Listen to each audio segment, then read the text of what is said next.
Hello everyone, I hope सब बढ़िया होंगे. I am Alok and I welcome you all to Karm's खास high lecture series for CAPF and CDS exam. तो इस series में हमारा जो सब्जेक्ट है आज का वो है पॉलिटी. और इस सीरीज में हम पॉलिटी के उन टॉपिक्स पर फोकस करेंगे जो CAPF और CDS एग्जाम्स में क्वेश्चन जिनसे डायरेक्टली पूछे जाते हैं. तो 10 लेक्चर्स में हमारी सीरीज ये खत्म होगी और हम फोकस करेंगे कि जो हाई लिंक टॉपिक्स हैं उन्हीं पे हमारा फोकस रहे. सो आज का जो हमारा पहला टॉपिक है वो है historical background and making of the constitution.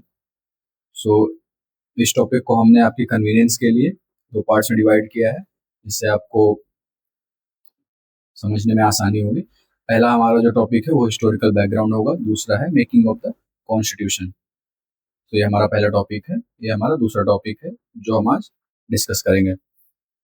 So have you ever wondered कि हमारी कंट्री ऑपरेट कैसे करती है? Why do we have a prime minister, a parliament और अ सिविल सर्विस एग्जाम जिसके लिए लोग दिन रात पढ़ रहे हैं? देखिए, ऐसा तो है नहीं कि हमारे फ्रीडम फाइटर्स 1946 में बैठे और उन्होंने सब कुछ स्क्रैच से इमेजिन कर लिया. नहीं, मॉडर्न इंडिया का administrative blueprint actually British rule के 200 साल के दौरान लिखा गया था. Sometimes written in the blood of Indian resistance and sometimes in the ink of British law. आज हम अपने कॉन्स्टिट्यूशन का सीक्रेट डीएनए अनलॉक करेंगे और by the end of this lecture मैं आपको गारंटी देता हूं कि आपको कंपनी रूल और क्राउन रूल सिर्फ रटना नहीं पड़ेगा. आपको समझ आएगा कि कैसे एक ट्रेडिंग कंपनी ने गलती से दुनिया की सबसे बड़ी डेमोक्रेसी का ढांचा खड़ा कर दिया. सो बिना किसी देरी के हम अपना सेशन स्टार्ट करते हैं.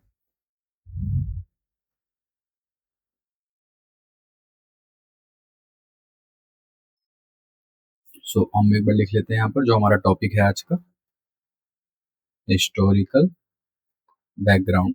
हम पहले हिस्टोरिकल बैकग्राउंड देखते हैं. सो इसमें आप देखेंगे कि किन किन एक्ट्स का रोल रहा हमारे कॉन्स्टिट्यूशन की मेकिंग में.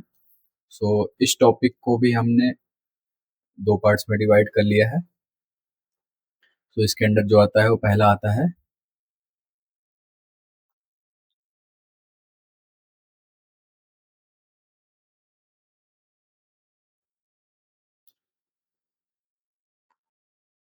कंपनी रूल और दूसरा है crown rule. So company rule जो है वो हमारा 1773 से 1858 तक रहेगा और क्राउन रूल 1858 से 1947 तक हमारी आज़ादी तक रहेगा. सो इसको हमने दो पार्ट में इसलिए डिवाइड किया है क्योंकि 1857 में एक क्रांति हुई थी, इसको हम रिवोल्ट ऑफ 1857 बोलते हैं, जिसकी वजह से ये दो पार्ट्स में डिवाइड होता है. तो हम इसके पहले पार्ट को देखते हैं जो है हमारा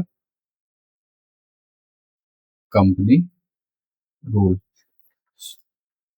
1773 से 1858 तक रहेगा ये. सो आपको बैटल ऑफ बक्सर तो आप लोगों ने हिस्ट्री में पढ़ा होगा जो 1764 में हुआ था. तो बैटल ऑफ बक्सर के बाद ब्रिटिशर्स के पास दीवानी राइट्स बंगाल और उड़ीसा के अंडर थे, ब्रिटिशर्स के अंडर थे. तो जो ब्रिटिश ईस्ट इंडिया कंपनी के ऑफिसर्स थे वो इतने ज़्यादा करप्ट हो गए कि कंपनी ब्रोक हो गई और ऑफिसर्स अमीर हो गए. तो इसके बाद ब्रिटिश पार्लियामेंट ने कहा कि इनफ, अब हम खुद कंट्रोल करेंगे. तो यहाँ से स्टार्ट होता है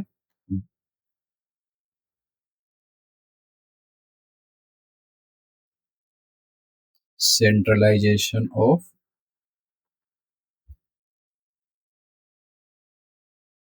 पावर. क्यों सेंट्रलाइजेशन की जरूरत पड़ी? क्योंकि करप्शन बहुत ज्यादा हो गया था और British east India company rule नहीं कर पा रही थी. तो अब ब्रिटिशर्स ने थोड़ा सेंट्रलाइज करना स्टार्ट किया, इसको रेगुलेट करना स्टार्ट किया. तो इसके अंदर जो पहला एक्ट लेके आए वो हमारा पहला एक्ट है रेगुलेटिंग एक्ट ऑफ 1773. ये हमारा पहला एक्ट है जिसको हम पढ़ेंगे.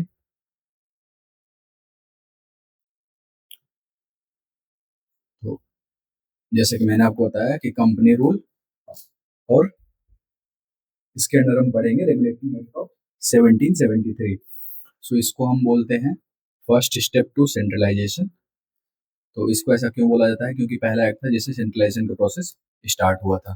तो इसके जो मेन प्रोविजंस थे वो थे कि पहला इसने गवर्नर ऑफ बंगाल जो थे उनको गवर्नर जनरल ऑफ बंगाल का डिजिग्नेशन दिया, और जो पहले गवर्नर जनरल ऑफ बंगाल बने वो लॉर्ड वारेन हेस्टिंग बने। तो ये आपको याद रखना है कि पहले गवर्नर जनरल ऑफ बंगाल कौन थे? Lord Warren Hastings. मैं हाईलाइट करता जाऊंगा इस पीडीएफ में जो आपको इम्पोर्टेंट चीजें हैं जो आपको याद रखनी है, जो एग्जाम्स में पूछी गई हैं और आगे भी पूछी जाएंगी। सो वारेन हेस्टिंग हमारे पहले गवर्नर जनरल थे, ये आपको याद रखना है।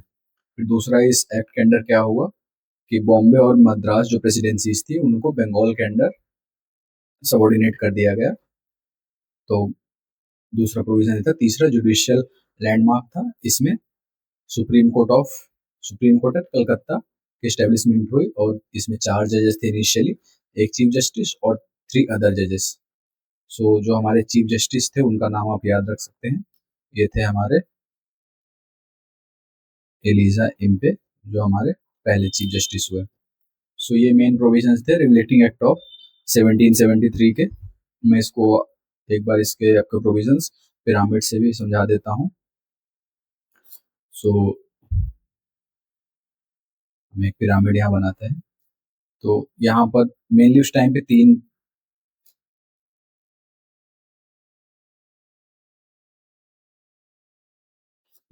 तीन प्रेसिडेंसीज हुआ करती थी इंडिया में, मद्रास, बॉम्बे और बंगाल। तो इस एक्ट ने क्या किया, मद्रास के जो गवर्नर थे उनको इनके सबॉर्डिनेट कर दिया, और बॉम्बे के गवर्नर को भी बंगाल के गवर्नर के अंडर सबॉर्डिनेट कर दिया, और गवर्नर ऑफ बंगाल को बोल दिया गवर्नर जनरल ऑफ बंगाल। और वही मैंने आपको बताया कि पहले गवर्नर जनरल कौन थे? Lord Warren Hastings. ये नाम आपको याद रखना है। फिर इसके अंदर हम जो दूसरा एक्ट पढ़ेंगे वो है हमारा पिट्स इंडिया एक्ट ऑफ 1784। तो इसमें इसके एक ही मेन प्रोविजन है कि इसने ड्यूअल गवर्नमेंट का सिस्टम स्टैब्लिश किया। अभी ड्यूअल गवर्नमेंट क्या होती है मैं आपको बताता हूँ कि जैसे ईस्ट इंडिया कंपनी के जितने भी अफेयर्स थे, जो कॉमर्शियल और पॉलिटिकल अफेयर्स थे, उनके लिए अलग अलग बॉडीज बना दी गई। जो कोर्ट ऑफ डायरेक्टर्स थे वो कॉमर्शियल अफेयर मैनेज करते थे, और जो बोर्ड ऑफ कंट्रोल थे वो पॉलिटिकल अफेयर्स मैनेज करते थे। तो कोर्ट ऑफ डायरेक्टर्स पहले से ही एग्जिस्टेंस में थे, और बोर्ड ऑफ कंट्रोल इस एक्ट से एस्टेब्लिश किया गया। तो ये था दूसरा एक्ट हमारा। फिर हम आते हैं अपने तीसरे एक्ट के ऊपर, जो है चार्टर एक्ट ऑफ 1833। सो ये आप कह सकते हैं फाइनल स्टेप टू सेंट्रलाइजेशन था, क्योंकि इस एक्ट से ही जो सेंट्रलाइजेशन का प्रोसेस था वो अपने एक्सट्रीम पे पहुंचा था। सो इसके लिए एक चलिए छोटी सी गेम खेलते हैं।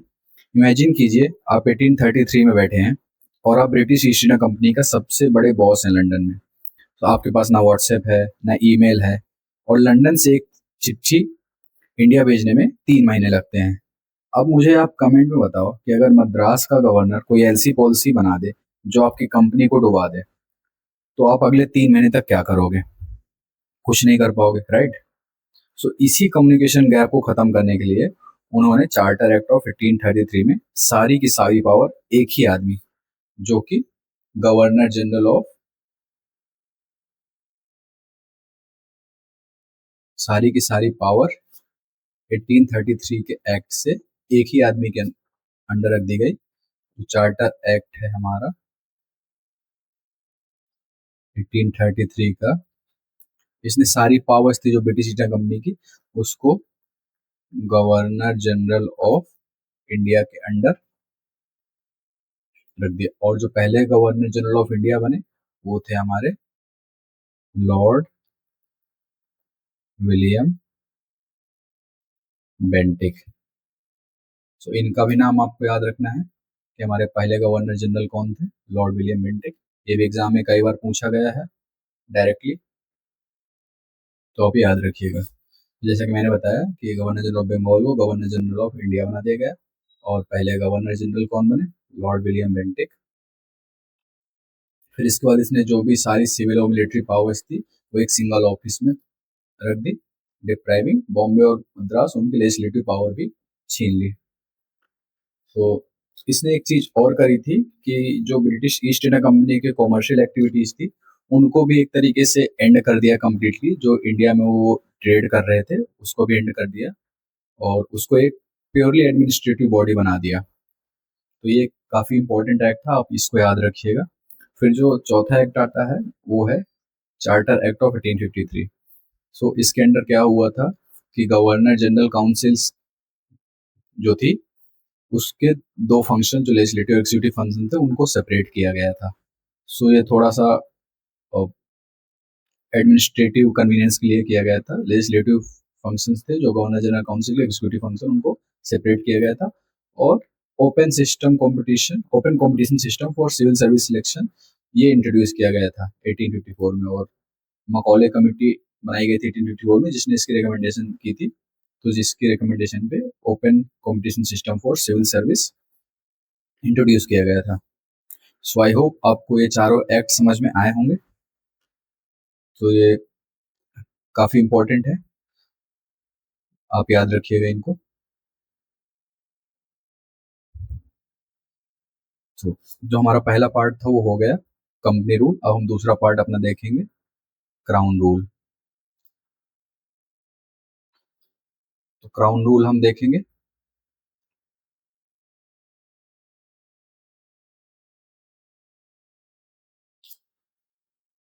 क्राउन रूल कब से कब तक था? क्राउन रूल था 1858 से 1947 तक। सो हमने जैसे बात किया अभी कि दो फेज में हमने क्यों डिवाइड किया था, 1857 का रिवोल्ट की वजह से। सो एक ऐसा रिवोल्ट था जिसने अंग्रेजों की जमीन खिसका दी थी उनके पैरों के नीचे से। सो ब्रिटिश क्राउन ने कहा कि कंपनी से अब देश नहीं संभलेगा, अब कंपनी का पैकअप। सो इसके बाद शुरू होता है डायरेक्ट रूल ब्रिटिशर्स का, जो कि गवर्नमेंट ऑफ इंडिया एक्ट 1858 से आता है। सो जो हम पहला एक्ट इसमें पढ़ेंगे वो है हमारा 1858 का एक्ट, तो government of India act 1858।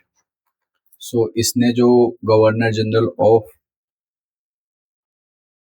India थे इनका डेजिग्नेशन चेंज करके, या कह सकते हैं आप इनका ऑफिस खत्म करके, एक वाइसरॉय अपॉइंट किया।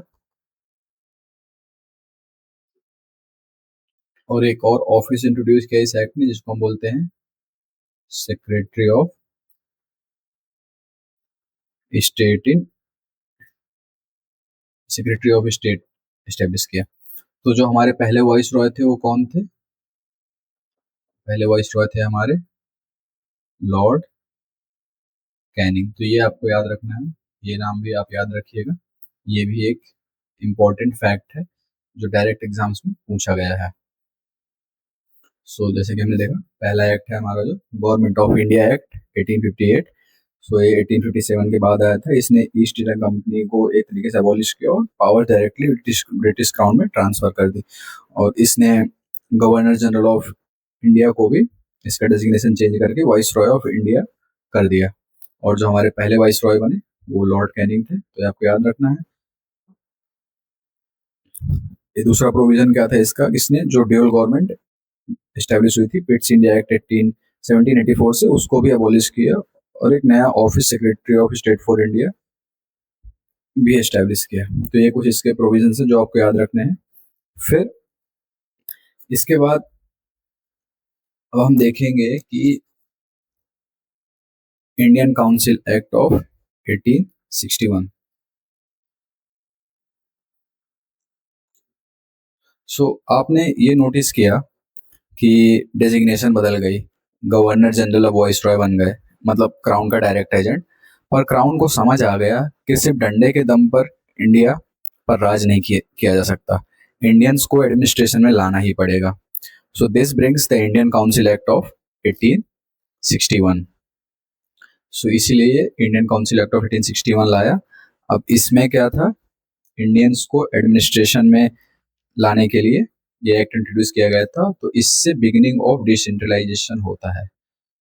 जो सेंट्रलाइजेशन अभी तक हो रहा था, अब डिसेंट्रलाइजेशन का प्रोसेस स्टार्ट होता है। तो इसलिए क्या करता है, जो लेजिस्लेटिव पावर्स थी बॉम्बे और मद्रास की जो छीन ली गई थी, उनको रिस्टोर कर देता है और एक पोर्टफोलियो सिस्टम इंट्रोड्यूस करता है। पोर्टफोलियो मतलब बर्थ ऑफ मॉडर्न मिनिस्ट्रीज, जैसे कि आज होम मिनिस्ट्री, डिफेंस मिनिस्ट्री होती है, तो पोर्टफोलियो सिस्टम था। तो इसको फॉर्मल रिकग्निशन दे देता है। बट ये पोर्टफोलियो जो सिस्टम था लॉर्ड कैनिंग ने 1859 में इंट्रोड्यूस कर दिया था 1858 के एक्ट बाद, लेकिन इसको फॉर्मल रिकग्निशन 1861 के एक्ट के बाद मिलता है। फिर हमारा आता है जो नेक्स्ट इंपॉर्टेंट एक्ट है वो इंडियन काउंसिल एक्ट ऑफ 1909 आता है। सो इसको हम मॉर्ले मिंटो रिफॉर्म भी बोलते हैं। तो जो मॉर्ले थे वो सेक्रेटरी ऑफ स्टेट थे और जो मिंटो थे वो वाइस रॉय थे, तो ये आपको याद रखना है। और इसके प्रोविजंस थे तो इसने कॉमनल इलेक्ट्रेट इंट्रोड्यूस किया था। क्या किया था इसने? कॉमनल इलेक्ट्रेट इंट्रोड्यूस किया था। इसका मतलब क्या होता है? सेपरेट इलेक्ट्रेट्स फॉर मुस्लिम, मतलब मुस्लिम्स के अलग रिप्रेजेंटेटिव होंगे और वो उनको ही वोट डालेंगे। तो इसने कम्युनिज्म को लीगलाइज कर दिया इस एक्ट में। तभी जो हमारे लॉर्ड मिंटो थे जो वॉइस रॉय थे उनको हम फादर ऑफ कॉमनल इलेक्ट्रेट भी बोलते हैं। तो ये था इसका प्रोविजन। और इसके बाद जो पहले इंडियन थे जिन्होंने वॉइस रॉय की एग्जीक्यूटिव काउंसिल ज्वाइन करी वो थे हमारे सत्येंद्र प्रसाद सिन्हा। तो ये आपको याद रखना है, सत्येंद्र प्रसाद सिन्हा थे जिन्होंने वॉइस रॉय की एग्जीक्यूटिव काउंसिल ज्वाइन करी थी, पहले इंडियन। ये एज ए लॉ मेंबर इन्होंने काउंसिल ज्वाइन करी थी। फिर इसके बाद जो नेक्स्ट एक्ट आता है वो है हमारा गवर्नमेंट ऑफ इंडिया एक्ट 1919, जिसको हम मॉन्टेग्यू चेम्सफोर्ड रिफॉर्म भी बोलते हैं। जो मॉन्टेग्यू थे सेक्रेटरी ऑफ स्टेट थे, चेम्सफोर्ड वॉइस रॉय थे उस टाइम पे। तो इसने क्या किया, इसने डायरकी इंट्रोड्यूस किया प्रोविंशियल लेवल पे। डायरकी मतलब होता है ड्यूल रूल। सो इसने सब्जेक्ट्स को दो पार्ट्स में ट्रांसफर स्प्लिट कर दिया, ट्रांसफर सब्जेक्ट्स और रिजर्व सब्जेक्ट्स। और इसने क्या किया, बाई कैमरलिज्म इंट्रोड्यूस किया और direct election in the country for the first time. ये एक बहुत ही इंपॉर्टेंट फैक्ट है जो आपको याद रखना है कि डायरेक्ट इलेक्शन इंडिया में कब इंट्रोड्यूस हुए थे for the first time? Government of India act 1919, इससे डायरेक्ट इलेक्शन इंट्रोड्यूस हुए थे। ये मैं दूसरे पेन से इसलिए बता रहा हूँ आपको क्योंकि ये बहुत ही इंपॉर्टेंट है, इससे क्वेश्चन पूछा गया है प्रीवियस ईयर में। फिर जो हमारा लास्ट एक्ट है वो है गवर्नमेंट ऑफ इंडिया एक्ट 1935। तो इसने क्या किया, जो 1919 के एक्ट ने डायरेक्ट इंट्रोड्यूस की थी प्रोविंशियल लेवल से, तो इस 1935 के एक्ट ने प्रोविंशियल लेवल से डायरेक्ट हटा के सेंट्रल लेवल पे डायरेक्ट इंट्रोड्यूस कर दी और प्रोविंसेस को ऑटोनॉमी दे दी खुद के लिए। इसने जो लेजिस्लेटिव पावर्स थी उनको तीन लिस्ट में डिवाइड कर दिया, फेडरल लिस्ट, प्रोविंशियल लिस्ट और कॉन्करेंट लिस्ट। तो ये जो फेडरल लिस्ट, प्रोविंशियल लिस्ट और कॉन्करेंट लिस्ट है, ये आज की जैसे यूनियन लिस्ट, स्टेट लिस्ट और कॉन्करेंट लिस्ट है वैसे ही था। और जो रेस्टिट्यूटिव पावर्स थी वो वॉइस रॉय के अंडर ही रही। सो ये थे हमारे कुछ एक्ट जो एग्जाम में बहुत बार इनसे डायरेक्ट क्वेश्चन आया है। तो एक बार हम क्विक देखते हैं हमने क्या क्या पढ़ा। हमने हिस्टोरिकल बैकग्राउंड पहला पार्ट जो हमारा था,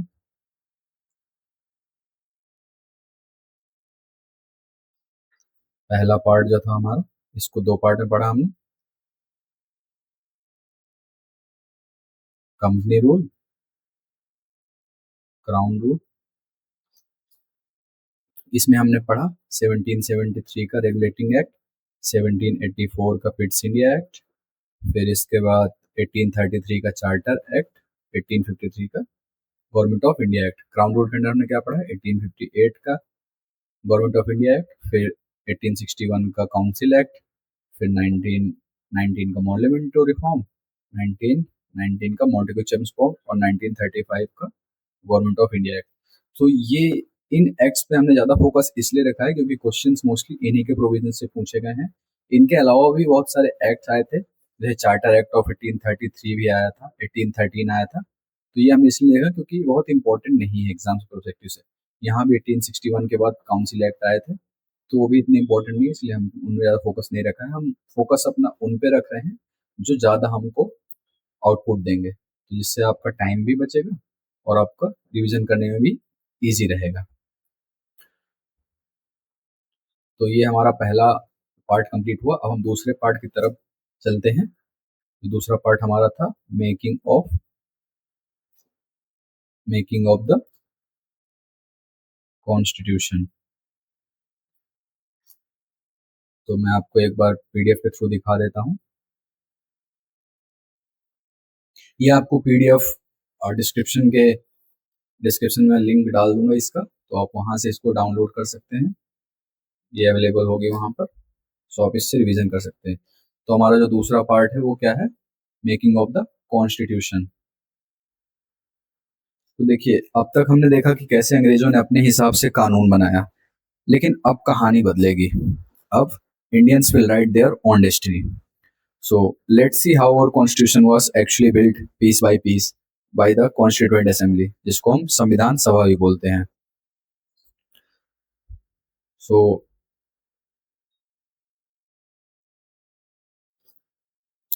मेकिंग ऑफ द कॉन्स्टिट्यूशन के अंदर हम पढ़ेंगे कैसे हमारा कॉन्स्टिट्यूशन बना, कैसे कॉन्स्टिट्यूंट असेंबली ने इसको बनाया। सो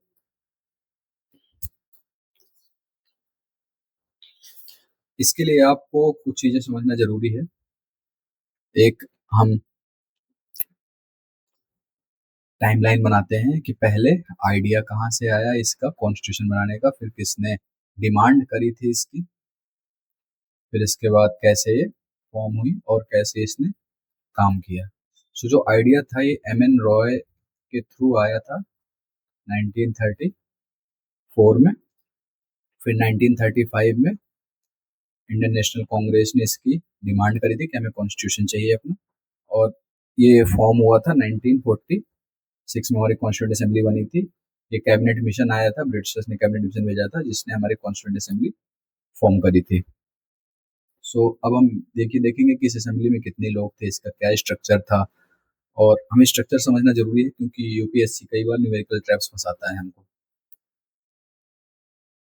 तो मैं ये पेज ब्लैंक छोड़ देता हूँ जिससे आपको समझने में आसानी होगी। सो जो कॉन्स्टिट्यूएंट असेंबली थी हमारी,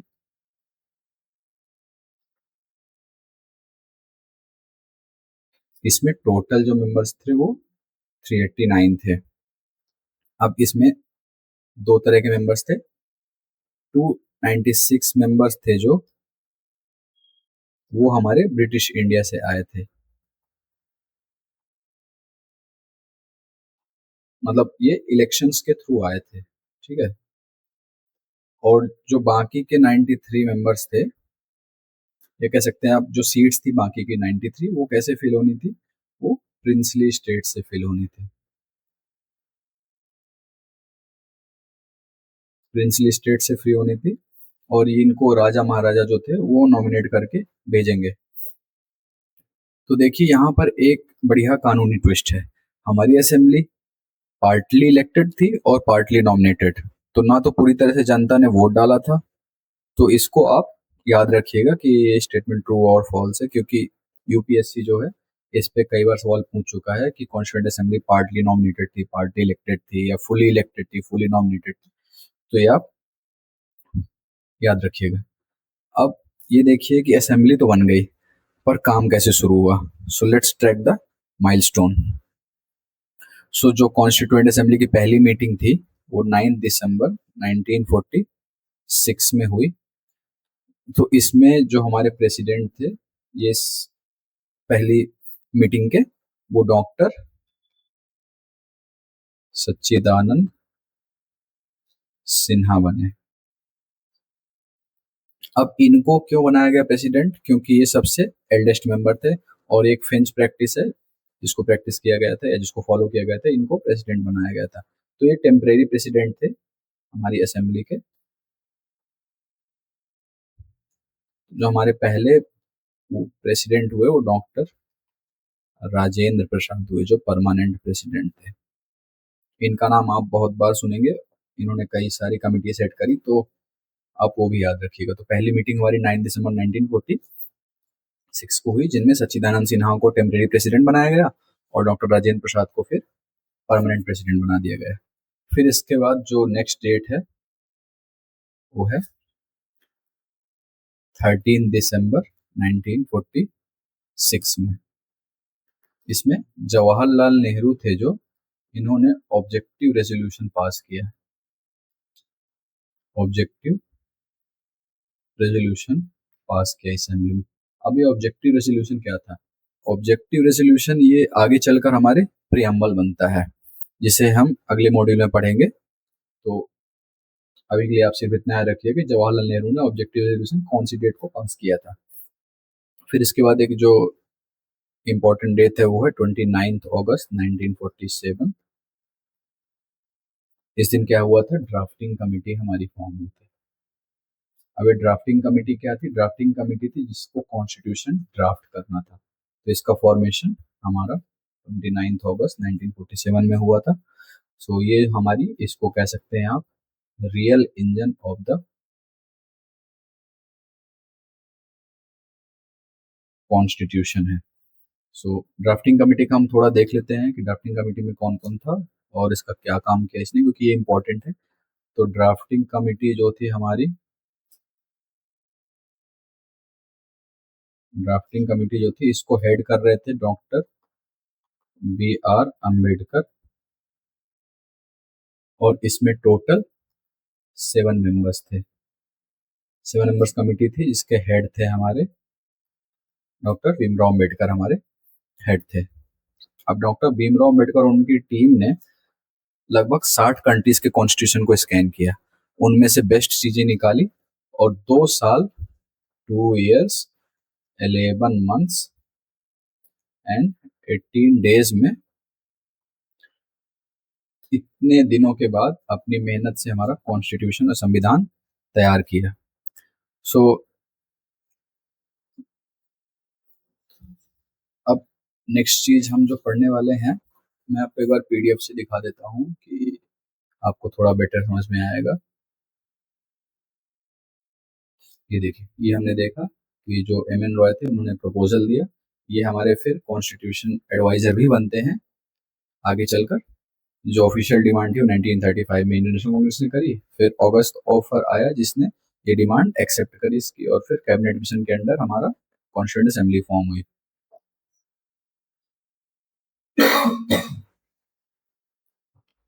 सॉरी। फिर ये हमने देख लिया कि कितने मेंबर्स थे, नेचर क्या था, पहली मीटिंग, फिर ये डेट्स याद कर लिया हमने।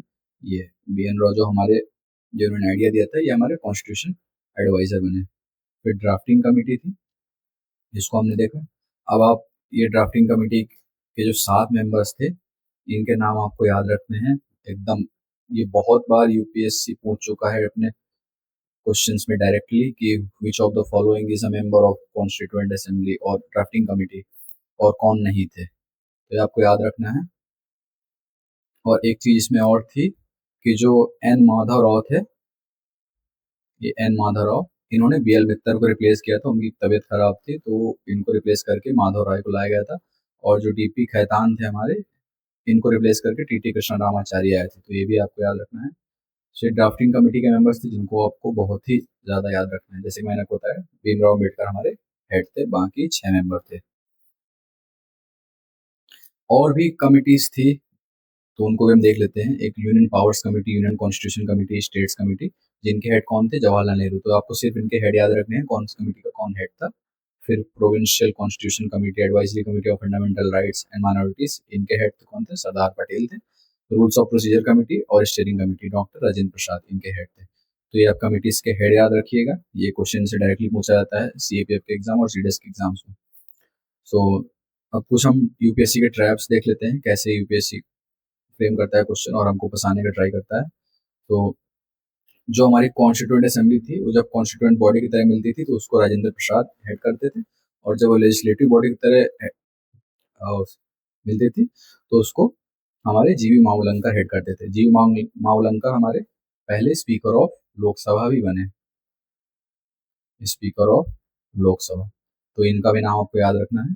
टाइम मैंने आपको बता दिया कि 2 साल 11 महीने 18 दिन लगे, तो ये भी फैक्ट पूछ लेता है, तो ये आपको टाइम याद रखना है।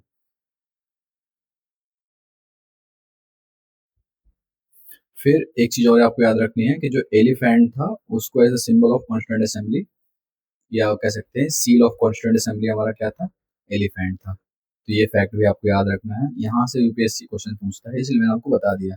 एक चीज और आपको याद रखनी है कि हमारा कॉन्स्टिट्यूशन कब अडॉप्ट हुआ था और कब इनैक्ट हुआ था। तो हमारा जो कॉन्स्टिट्यूशन था वो हमारा अडॉप्ट हुआ था 26 नवंबर 1949 को, और इनैक्ट कब हुआ हमारा कॉन्स्टिट्यूशन, हमारा कॉन्स्टिट्यूशन इनैक्ट हुआ 26 जनवरी 1950, इसी दिन हम क्या मनाते हैं, रिपब्लिक डे। मतलब ये केम टू फोर्स, 26 जनवरी 1950 को हमारा कॉन्स्टिट्यूशन जो है इट केम टू फोर्स। सो ये थे हमारे आज के टॉपिक। अब मैं आपको एक प्रैक्टिस क्वेश्चन देता हूँ जो आपको, जिसका आंसर आपको कमेंट में देना है कि इनमें से कौन सा ड्राफ्टिंग कमेटी का मेंबर था। So which of the following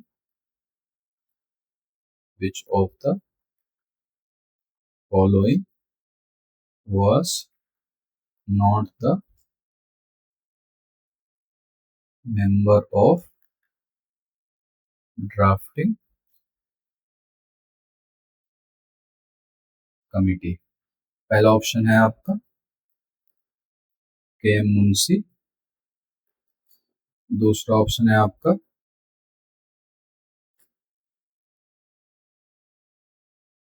Rajendra Prasad, और तीसरा ऑप्शन है आपका टी कृष्णा रामाचारी, और चौथा ऑप्शन है आपका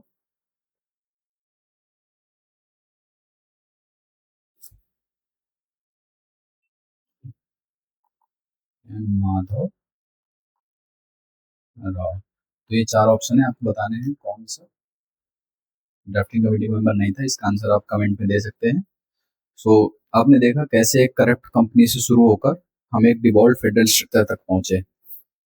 तो अब देखिए आपके पास हिस्टोरिकल बैकग्राउंड भी है, और उस बैकग्राउंड से निकलकर हमारी असेंबली ने कॉन्स्टिट्यूशन कैसे बनाया, इसका पूरा रोड मैप है। सो आज हम अगले मॉड्यूल में प्रियम्बल शुरू करेंगे, तो आपको एग्जैक्ट कॉन्टेक्स्ट समझ में आएगा।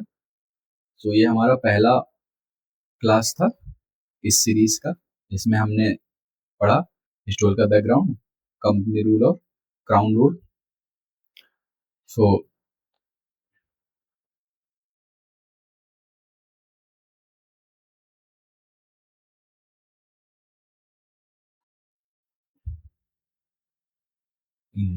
ये आपका क्वेश्चन है जो आपको कमेंट में आंसर करना है, जिसका answer so thank you all for your patience. I hope आपको चीज़ें समझ में आई होंगी, और कैसे इनसे क्वेश्चन फ्रेम होते हैं वो भी हमने डिस्कस किया। सो अगले मॉड्यूल में हम प्रियम्बल पढ़ेंगे। सो थैंक यू ऑल, और अच्छे से पढ़ते रहिए, ड्रॉप करते रहिए।